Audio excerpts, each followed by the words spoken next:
నమస్కారం. ఈటీవీ 360కి స్వాగతం. ముందుగా ప్రధాన అంశాలు. వైసీపీ మద్యం కుంభకోణంలో ఐఐటీఎన్ల పాత్ర. డబ్బు ఆశ చూపి ఉచ్చులోకి లాగిన రాజ్ కేసిరెడ్డి ముఠా. పోలవరం బనకచర్లపై తెలుగు రాష్ట్రాలతో 10 రోజుల్లోపు భేటీ. సమస్య పరిష్కారమవుతుందన్న జలశక్తి మంత్రి సిఆర్ పాటిల్.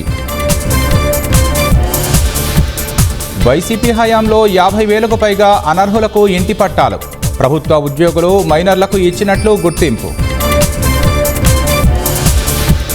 కర్నూలులో 1622 కోట్లతో రిలయన్స్ కూల్ డ్రింక్ ఫ్యాక్టరీ.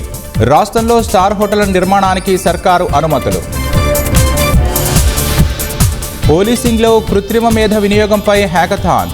గుంటూరులో నేడు ప్రారంభించనున్న సీఎం. రాష్ట్రంలో పెచ్చుమీరిన బహిరంగ మద్యపానం. మామూళ్ల మత్తులో కళ్లు మూసుకున్న పోలీసులు, ఎక్సైజ్ శాఖ.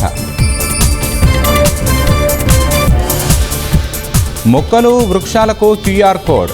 సరికొత్త కార్యక్రమానికి తిరుపతి ప్రాంతీయ విజ్ఞాన కేంద్రం శ్రీకారం. ఫోన్ నంబర్లతో మోసపూరిత కార్యకలాపాలను అరికట్టడానికి చర్యలు. సైబర్ భద్రతా నిబంధనల్లో మార్పులను ప్రతిపాదించిన టెలికాం శాఖ.